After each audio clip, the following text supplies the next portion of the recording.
Hello student, कैसे हैं आप लोग। मैं चंद्रसेन सर आज आप लोगों को क्लास 12 जीव विज्ञान का तीसरा अध्याय जिसका नाम है मानव जन्म, उस तीसरे अध्याय का तीसरा भाग पढ़ाने जा रहा हूँ, जिसमें मैं पढ़ाऊँगा आप लोगों को मादा जनन तंत्र के बारे में। मादा जनन तंत्र जो कि बहुत इंपॉर्टेंट पॉइंट है, बहुत इंपॉर्टेंट हेडिंग है। ये यूपी हो या सीबीएसई हो, किसी भी बोर्ड के 10th या 12th के लिए इतना इम्पोर्टेंट है जितना कि समझ लीजिए आपको 5 नंबर फिक्स कर दिया जाएगा। तो उसके लिए आपको ध्यानपूर्वक बिल्कुल 10-15-20 मिनट में जब तक खत्म नहीं हो जाता है तब तक आप बिल्कुल ध्यान से देखेंगे और मैं विश्वास दिलाता हूँ कि आपको क्लास में ही याद हो जाएगा। जो भी 15-20 मिनट आधा घंटा या आप पढ़ोगे उसी में एक कोशिश रहे, हमारी पूरी कोशिश है कि आपको याद हो जाए और कुछ करने की ज़रूरत ही नहीं है। तो आइए हम आपको मादा जनन तंत्र पढ़ाते हैं, देखते हैं क्या है इसमें। हेडिंग देखिए पढ़ा है, फिगर हमने बना दिया है क्योंकि फिगर अगर बनाएंगे तो बहुत ज़्यादा टाइम लग जाएगा, इसलिए सबसे पहला काम हमारा है फिगर को ड्रा कर लेना, मतलब फिगर में कौन सा पॉइंट कहाँ पर है। तो सबसे पहले ये रेड वाले आप गोले पे आइए। ये जो रेड वाला गोला है इसका नाम होता है अंडाशय। अंडाशय को इंग्लिश में कहते हैं ओवरी। जो भाग यहाँ पे है वही भाग यहाँ पे है, इसलिए एक ही जगह हम लिख देते हैं, इसका नाम क्या हो गया अंडाशय। अगर इसकी बात करें, इस पूरे भाग को, ये जो हॉलो लाइक स्ट्रक्चर दिख रहा है, मतलब बिल्कुल खोखली संरचना दिख रही है, इस संरचना को कहा जाता है गर्भाशय। गर्भाशय को कहते हैं यूट्रस। ये हो गया गर्भाशय। अगर हम बात करें आगे, तो ये वाला जो भाग है गर्भाशय, गर्भाशय में आपको दिखाई दे रहा है 3 स्तर हमने बनाया है। तो पहला स्तर ऊपर वाला होता है, इसको कहते हैं परिगर्भाशय।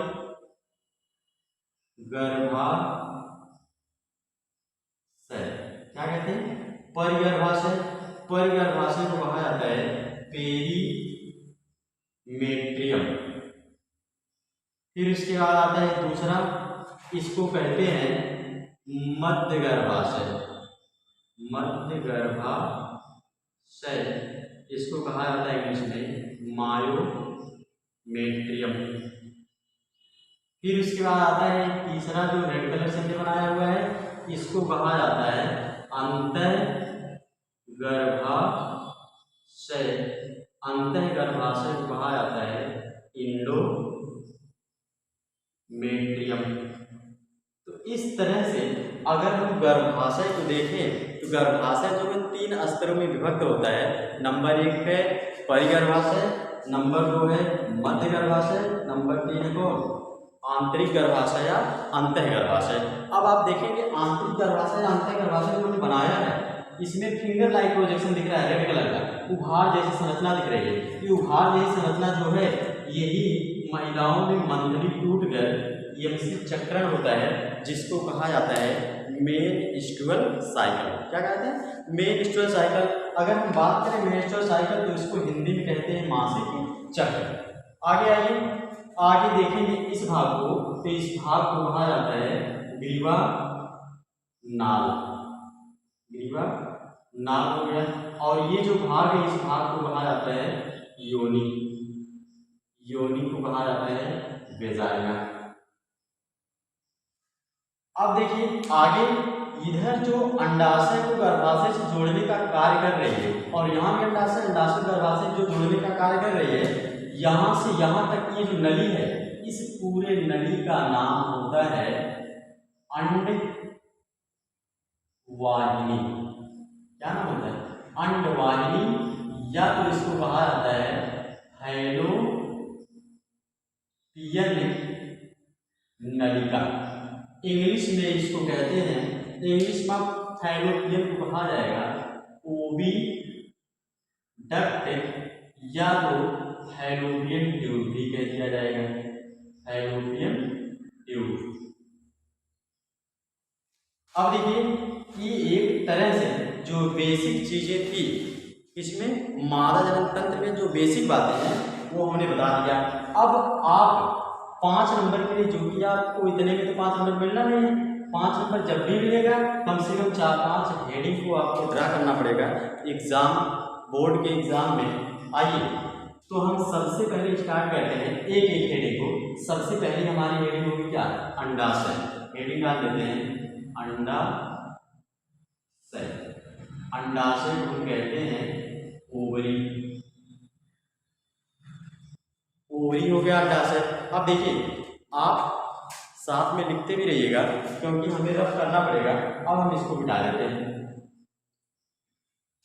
अगर हम बात करें अंडाशय की, अंडाशय हमारे पास हेडिंग आई है, तो अंडाशय की अगर हम बात करेंगे तो सबसे पहला काम देखिए, अंडाशय कितने हैं, 2। तो आप लिखोगे मादा में एक जोड़ी अंडाशय प्राथमिक लैंगिक अंग होते हैं। मादा में एक जोड़ी, मादा में कितने जोड़ी, एक जोड़ी। अब देखिए एक इधर है एक इधर है, इसलिए आप इतने भाग को हाईलाइट पॉइंट बना दोगे, अंडरलाइन कर दोगे। अब आपको दिखा मादा में कितने जोड़ी अंडाशय, एक जोड़ी अंडाशय। कौन से अंग, प्राथमिक लैंगिक अंग। क्यों प्राथमिक लैंगिक अंग बोला, इसलिए प्राथमिक लैंगिक अंग बोला क्योंकि इसी अंडाशय में ही पहली इकाई का जन्म होगा जिससे नई संतति की उत्पत्ति हो सकती है। इसीलिए हम इसको कहते हैं क्या, प्राथमिक लैंगिक अंग। अब देखिए मादा में एक जोड़ी अंडाशय प्राथमिक लैंगिक अंग होता है जो उदर गुहा में वृक्कों के नीचे श्रोणि भाग के पीछे की ओर तथा गर्भाशय के दोनों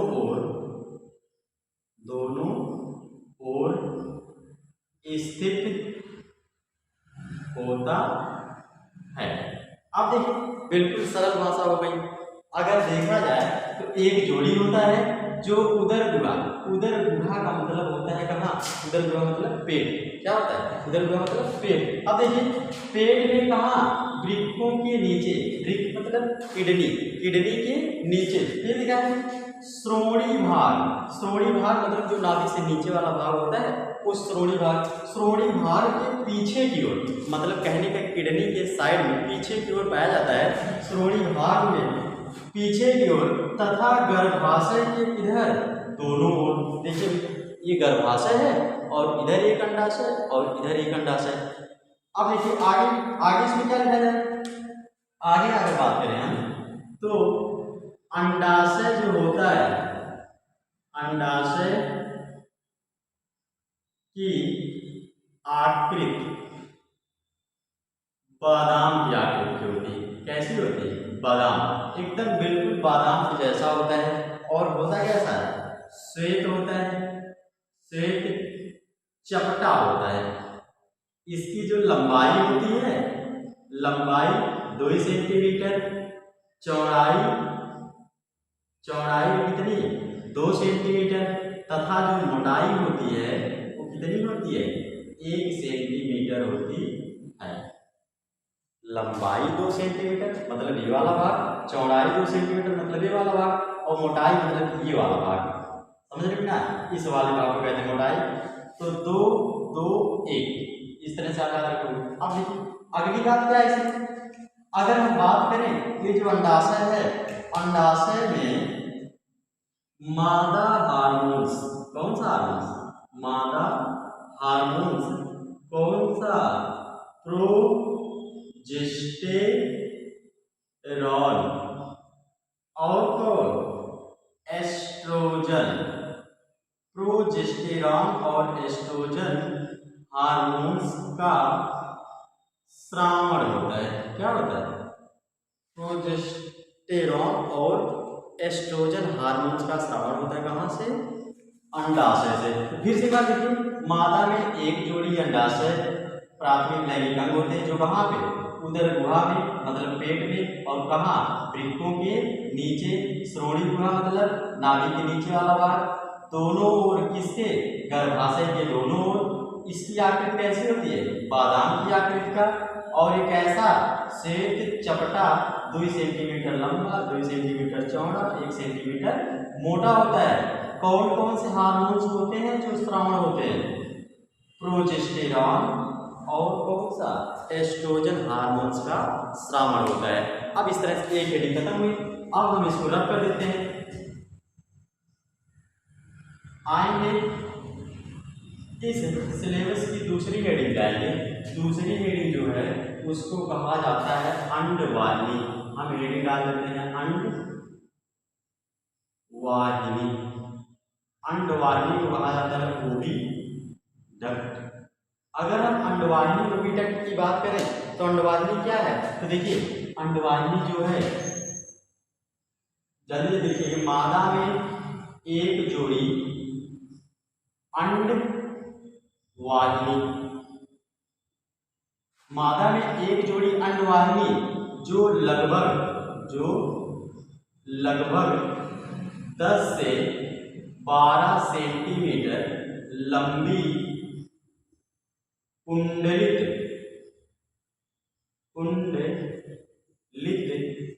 नलिका होती है। 10 से 12 सेंटीमीटर लंबी कुंडलित नलिका होती है जो अंडाशय को गर्भाशय से जोड़ती है।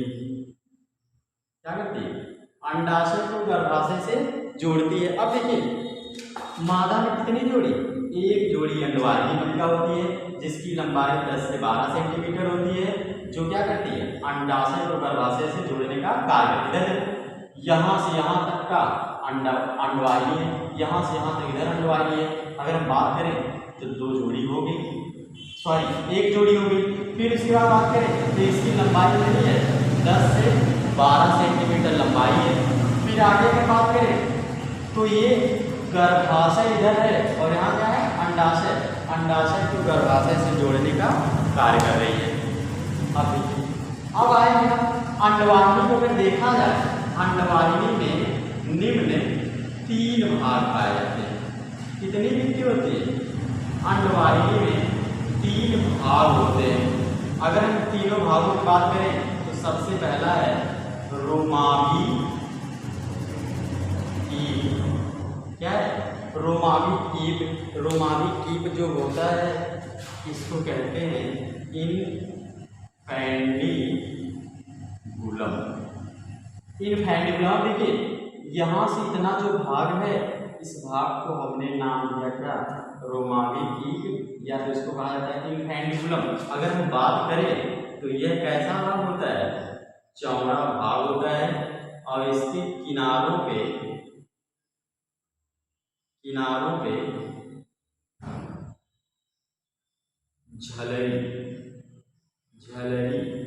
झलरी पाई जाती है।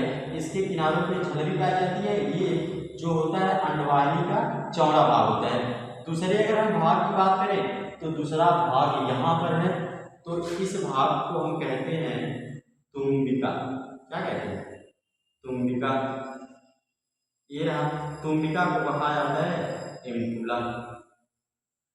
अब अगर हम बात करें तुम्बिका क्या है, तो तुम्बिका आप देखो, जो तुम्बिका है वो अंडवाहिनी का सबसे चौड़ा भाग है।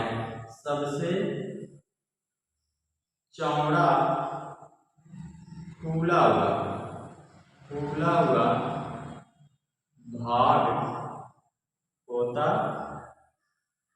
है, जिसमें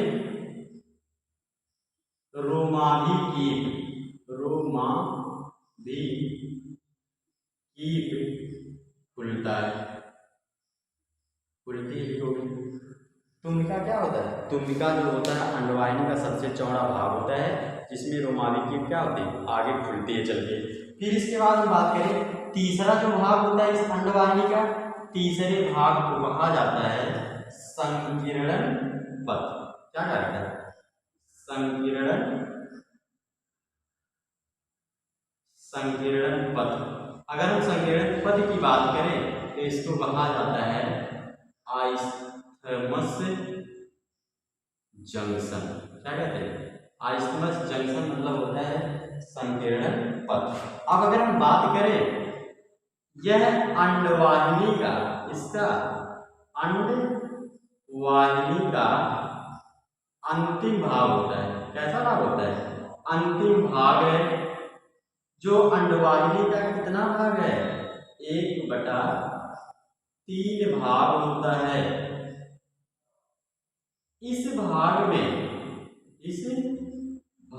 में निषेचन की क्रिया, इसकी निषेचन की क्रिया संपन्न होती है।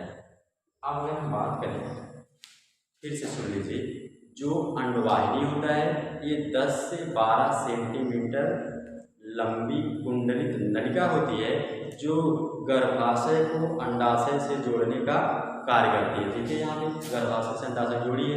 फिर उसके बाद हम बात करें, इसमें कितने भाग होते हैं? 3 भाग होते हैं। पहला भाग होता है कीट, रोमावी कीट कहते हैं। दूसरा होता है तुम्बिका। तीसरा होता है संकीर्ण पद। संकीर्ण पद सबसे मस्ट है क्योंकि संकीर्ण पद ऐसा पद होता है जहां पर निषेचन की क्रिया संपन्न होती है। समझे? अब देखिए आगे जो है अगली हेडिंग हमारी होगी तीसरी हेडिंग होगी गर्भाशय। कौन सी हेडिंग? गर्भाशय। गर्भाशय को कहा जाता है यूट्रस, या तो इसको कहते हैं दूसरी भाषा में बच्चेदानी। बच्चेदानी को कहा जाता है वोम। अब देखिए अगर हम बात करें गर्भाशय की तो आपको दिख रहा होगा गर्भाशय की अगर हम बात करें तो गर्भाशय यहाँ से यहाँ तक का पूरा जो भाग है इसको हम कहते हैं गर्भाशय। तो इसमें हम लिखेंगे यह आंत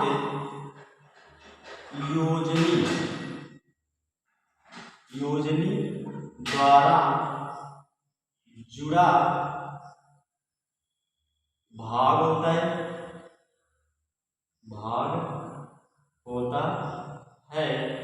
जो श्रोणि गुहा के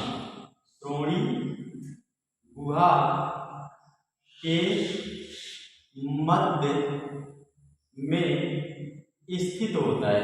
अब देखिए गर्भाशय आंतों के द्वारा जुड़ा होता है और कहाँ पे? श्रोणि गुहा के मध्य, मतलब नाभि के नीचे वाला जो भाग है वो श्रोणि वाला भाग है और मध्य मतलब क्या होगा? बिल्कुल बीचों बीच।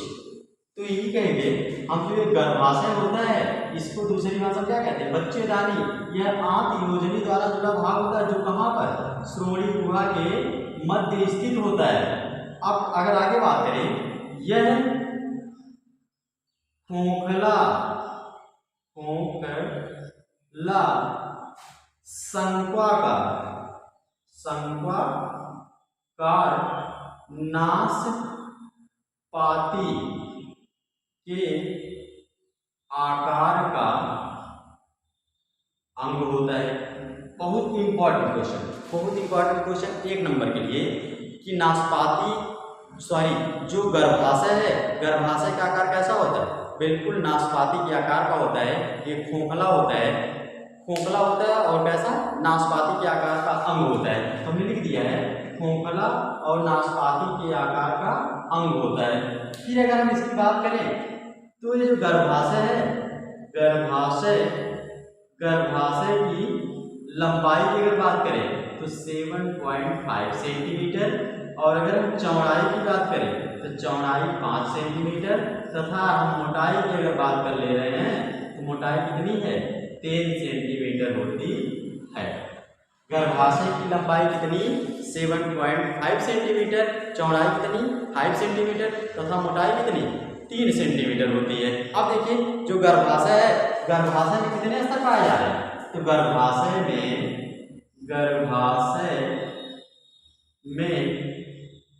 कितने? 3 स्तर पाए जाते हैं। कितने स्तर? 3 स्तर पाए जाते हैं। अगर इन तीनों स्तरों की बात करें तो तीनों स्तरों के बारे में आप जानते हो। पहला जो स्तर होता है उसको कहा जाता है क्या? परिगर्भाशय। परिगर्भाशय। दूसरा जो होता है उसको कहा जाता है क्या, मध्य गर्भाशय। तीसरा जो होता है उसको कहा जाता है क्या, अंतःगर्भाशय। कौन सा गर्भाशय, अंतःगर्भाशय। इस तरह से गर्भाशय के 3 स्तर, परिगर्भाशय, मध्य गर्भाशय, अंतःगर्भाशय। अगर देखा जाए मध्य गर्भाशय को, तो मध्य गर्भाशय जो होता है सबसे ज्यादा मोटी भित्ति होती है मध्य गर्भाशय की। इसकी मध्य गर्भाशय की सबसे ज्यादा मोटी भित्ति होती है। ये आपका पूर्ण रूप से कंप्लीट हुआ क्या, गर्भाशय। फिर एक बार देखिए, गर्भाशय को बच्चेदानी कहा जाता है। यह आंतों के द्वारा जुड़ा अंग होता है, जो कहाँ पर, श्रोणि गुहा, मतलब नाभि के नीचे वाला भाग, श्रोणि गुहा के मध्य में स्थित कैसा, खोखला शंक्वाकार नाशपाती के आकार का अंग होता है। गर्भाशय की अगर लंबाई की बात करें तो गर्भाशय की लंबाई कितनी, 7.5 सेंटीमीटर, चौड़ाई 5 सेंटीमीटर, मोटाई कितनी, 3 सेंटीमीटर। अब देखिए लंबाई कितनी, 7.5, चौड़ाई कितनी 5, और मोटाई की अगर बात करें तो 3 सेंटीमीटर। गर्भाशय कितने स्तर, 3। परिगर्भाशय, मध्य गर्भाशय, अंतःगर्भाशय। अंतःगर्भाशय के द्वारा मासिक चक्र का क्या होता है, स्राव होता है। देखो ये अंतःगर्भाशय वाली लेयर है, यही लेयर टूटती है जिसके कारण महिलाओं में मासिक चक्र होता है। मासिक चक्र के बारे में इसके अगले भाग में बताया जाएगा आपको। अब देखिए चौथी जो हेडिंग होगी, चौथी हेडिंग के बारे में अगर देखा जाए तो चौथी हेडिंग होगी हमारी कौन सी, योनि। कौन सी हेडिंग होगी, योनि। अब देखिए योनि, अगर योनि को देखा जाए तो योनि को कहते हैं वेजाइना। क्या कहते हैं, वेजाइना। अगर हम बात करें योनि, योनि जो होती है,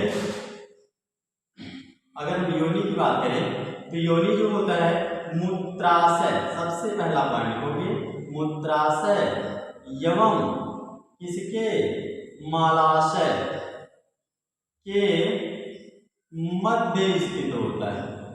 कहाँ पे, मध्य स्थित होती है। योनि जो होती है मूत्राशय एवं मलाशय के मध्य स्थित अंग होता है। अगर हम योनि की बात करें तो योनि जो होती है अत्यधिक लचीली पेशी युक्त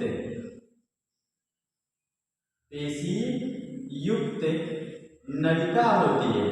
ऐसी नलिका होती है, मतलब बहुत ज्यादा लचीली पेशी युक्त नलिका होती है। अगर हम इसकी लंबाई की बात करें, योनि की अगर हम लंबाई की बात कर रहे हैं तो लंबाई इसकी 7.5 से 10 सेंटीमीटर तक होती है। इस बात को याद रखिएगा, महिलाओं में योनि की लंबाई कितनी, 7.5 से 10 सेंटीमीटर लंबा होता है। अगर हम बात करें तो योनि जो होता है वो कैसा, मैथुन स्थल होता है। मैथुन स्थल का मतलब होता है संभोग। क्या, संभोग। और संभोग का मतलब होता है सेक्स। जहाँ पे सेक्स की क्रिया होती है उस भाग को कहा जाता है क्या, योनि। दूसरा रजोस्राव। कौन सा, रजोस्राव का मतलब होता है मासिक चक्र।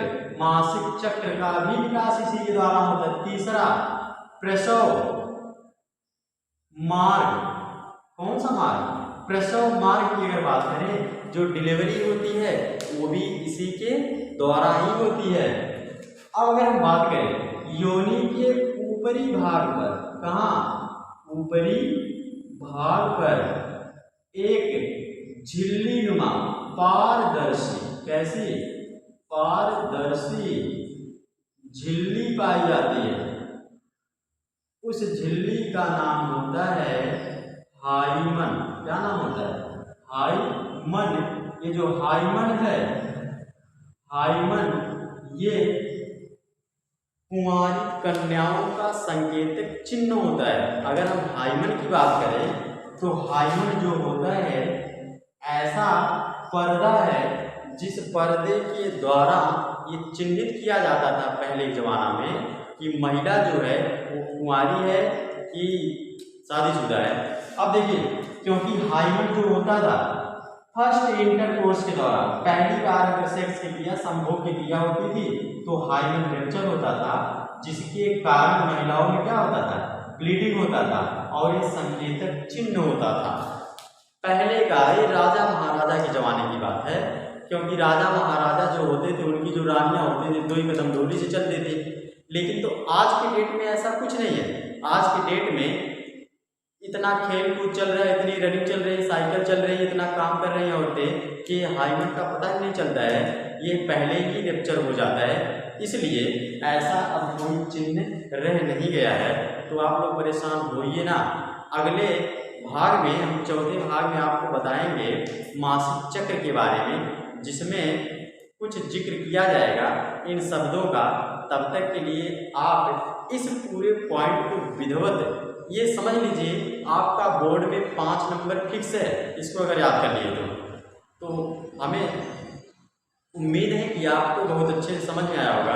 और आप जैसे जैसे लिख के हम बताते हैं वैसे वैसे लिख के चीज़ों को अंडरलाइन करके पढ़ा करिए। बिल्कुल अंडरलाइन किया हुआ पॉइंट, जैसे आपके पास अगर ऑब्जेक्टिव क्वेश्चन आ जाता है तो अंडरलाइन किया हुआ पॉइंट आपको दिख जाता है और आप तुरंत उस पर ट्रिक लगा देते हो, आपका आंसर सही हो जाता है। समझ रहे? इसलिए अंडरलाइन जरूर किया करें और सिस्टमैटिक ढंग से पढ़ें। थैंक यू, धन्यवाद।